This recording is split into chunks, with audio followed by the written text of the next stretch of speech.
नमस्कार शेतकरी बंधूंनो, मी रोशन कातकडे जीव ॲग्री सायन्सेसतर्फे आपलं आजच्या व्हिडिओमध्ये स्वागत करतो। आज आपण एक प्रयोगशील उत्पादक शेतकरी त्यांचा आपण आज या ठिकाणी अनुभव ऐकणार आहोत। चला तर बघूया। नमस्कार, मी विकास नामदेवराव माने, राहणार बोरी, पोस्ट चातारी, तालुका उमरखेड, जिल्हा यवतमाळ येथील शेतकरी। माझ्याकडे एकूण 40 एकर जमीन आहे, त्यापैकी 15 एकरवर हरभरा पीक आहे। मी जीव ॲग्री सायन्सचं इकोमॅग्जी प्लस दरवर्षी सतत 3 वर्षे झालं प्रत्येक पिकाला मी एकरी 1 बॅग पेरते वेळेस या प्रमाणात देतो।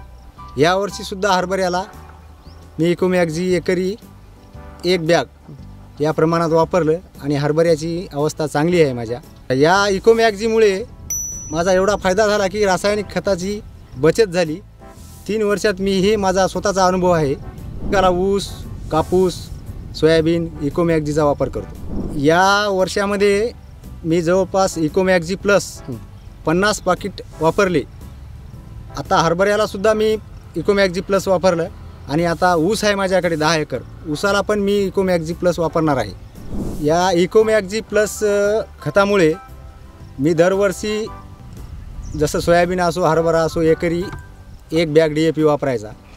त्यापैकी हे वापरल्यामुळे इकोमॅग्जी प्लस वापरल्यामुळं माझा 40% खताची बचत झाली। इकोमॅग्जी प्लसचे फायदे म्हणजे असे आहे की पिकाची वाढ आणि फूल फांदी या सगळ्या प्रक्रियेवर मी स्वतः अनुभव घेतलेला आहे। हरभऱ्यामध्ये इकोमॅग्जी प्लस वापरलं, नाही वापरलं मी 3 एकर मी स्वतः प्रयोग केला।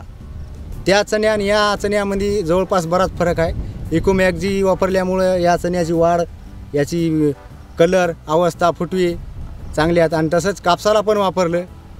कापूसही माझा असा आहे की ज्याच्यात नाही वापरलं आणि इकोमॅग्जी प्लस वापरलं त्याच्यात मी स्वतः माझा अनुभव घेतलेला आहे आणि मी इकोमॅग्जी प्लस आता ऊसाला पण वापरणार आहे। माझ्या माहितीनुसार आता सर्व इतर शेतकऱ्यांनीसुद्धा मला जसं वाटत गेलं की अगोदर मी स्वतः अनुभव घेतला, इकोमॅग्जीमुळं बऱ्याच शेतकऱ्याचा सगळ्याचा फायदा होऊ शकते हे माझी स्वतःची खात्री आहे।